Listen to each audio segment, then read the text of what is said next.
Hey guys, welcome back to my channel. My name's Pav. The other day I was playing around with this effect in a wedding video that I was editing, and I thought, why not share it with you guys? So basically it's just this kind of putting anything you want on the wall, on an outside wall, to make it look like it's kind of like street art or graffiti. So that's the effect that I want to show you, and I'm going to do it in After Effects. So we'll just jump over to computer quickly and I'll show you how to do that effect.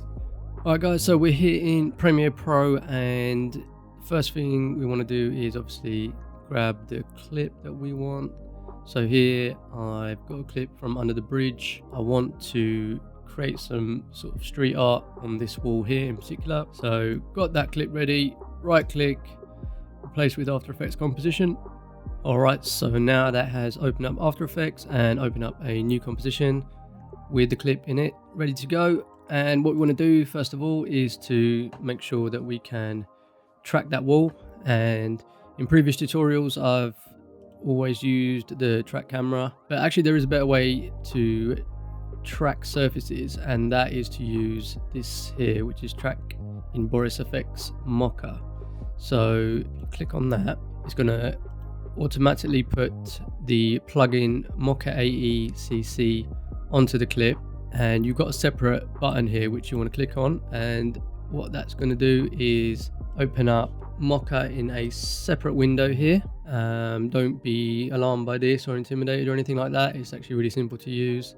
There's a few different panels that you can use. The classic one is like this, which is, as it says, it's classic. This is how it used to come in, but they've actually watered it down to an essentials panel, which I like. So you've just got the essential stuff here that you need to do quick tracking stuff on, and no other complicated bits and bobs that can confuse you or intimidate you. So yeah, once you're in here and you're at the beginning of the clip, so down here you got like your little timeline, so make sure you're at the beginning. And what you want to do is go up here to the top left, and where you see this little pen with an X on it, it's called the X spline tool. So you want to click on it and you want to find the wall that you want to track, and just quite simply place 4 corners here. Once you've got your 4 corners, just right click to come off, and that's it. There you go. So you've got now a mask on the wall itself, ready to go, ready to be tracked. And over here on the left where it says track motion options, make sure all of these are clicked on. Perspective as well. Perspective comes default grayed out, but have that clicked on because we are going back and forward changing perspective. And yeah, once you've got all those parameters checked, all you want to do is go here to the left and track forward. And as you'll see, as it runs through, Mocha does a really good job in just keeping that mask stuck to the wall, tracked perfectly onto the surface, because basically what Mocha specializes in, so tracking planes of surfaces. So once that's tracked, you can just double check it, just scroll through to make sure, and as you can see, that looks really good. It's tracked on very, very well.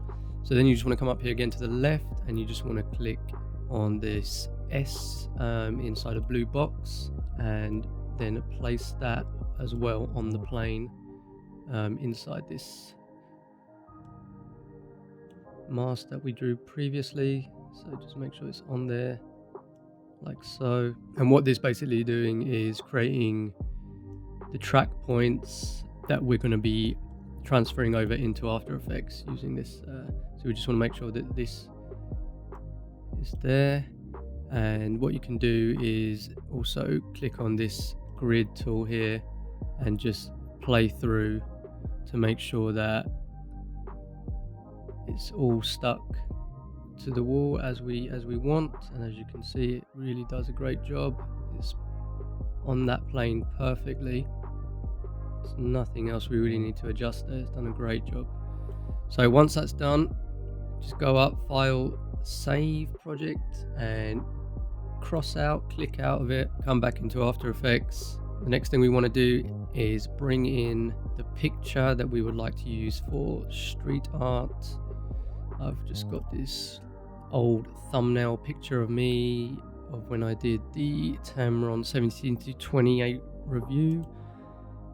And just going to bring that down into the composition, place it above the tracked clip. And what we want to do with this one is right click and pre-compose it. Just make sure that move all attributes is selected, adjust composition duration, open in a new composition. All these things here are checked, press OK.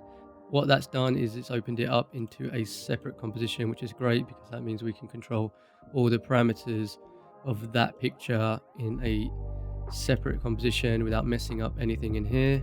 So you can go in here and you just want to double check that your composition settings up here, the resolution is the same in here as it is in the main composition, which they both are, because otherwise that can mess up your tracking if they are of different resolutions.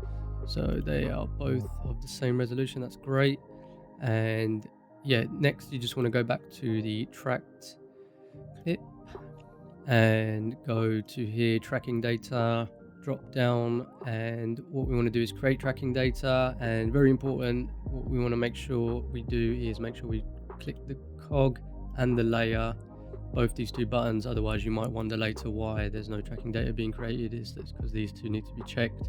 Press OK, and as you can see, all the tracking data has been pasted on here now, ready to go. And we just want to assign it to the picture, which we do over here. Export orient option, corner pin, support motion blur I think is best. Layer export, we want to export that tracking data onto the picture layer, and source is fine for this. Click source, apply export, and there we go. As you can see, it's taken top left, top right, bottom left, all the tracking data here, pasted it all onto here, and that clip is now pasted onto the wall perfectly.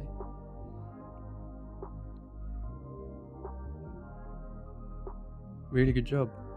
But obviously that's not what we want, or you might want to finish there, I don't know, depending on what you want to do. But if you want now to blend it in so that it looks like it was possibly painted by a really talented street artist, graffitiist, not sure what they're called. Yeah, so you want to go here to the mode area. If you don't see that, just go down to here to toggle switches and mode, and go to overlay, which is going to overlay that picture onto the brick wall.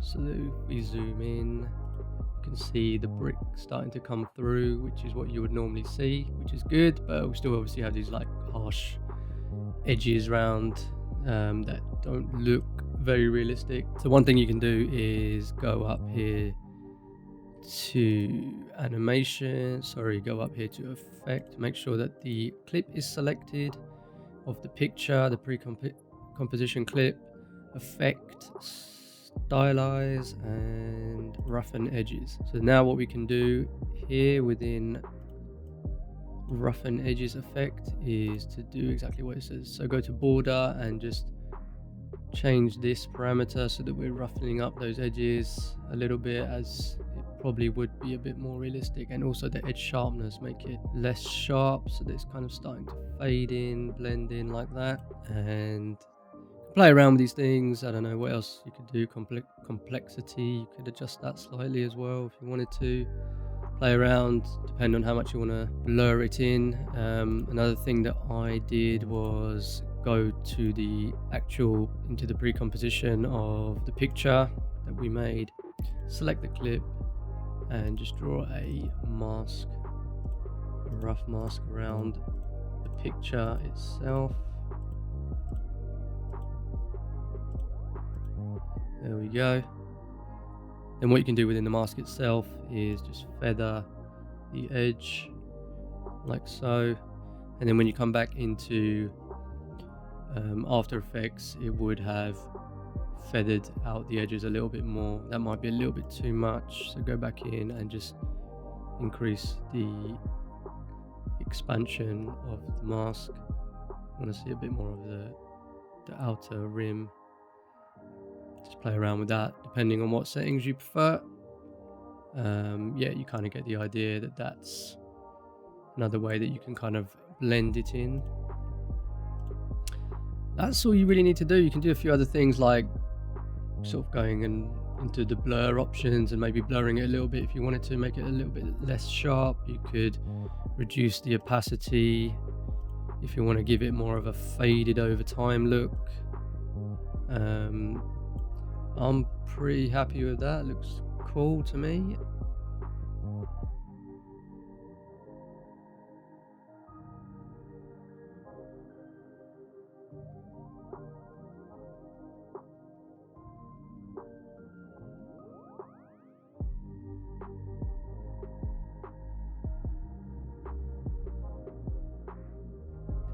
Yeah, that's all you need to do, and just render it out. And there we go. I am now graffitied onto the wall of the bridge close to my house. There you go, guys. Hope you enjoyed that tutorial. I just showed you how you can be a street artist without actually having to have any talent like myself, just all in post-production. But anyway, hopefully you got something out of it, you enjoyed it. If you did, do me a favor, please, and leave a like on the video and subscribe to see more videos like that in the future. And I'll see you next time round. Have a great day.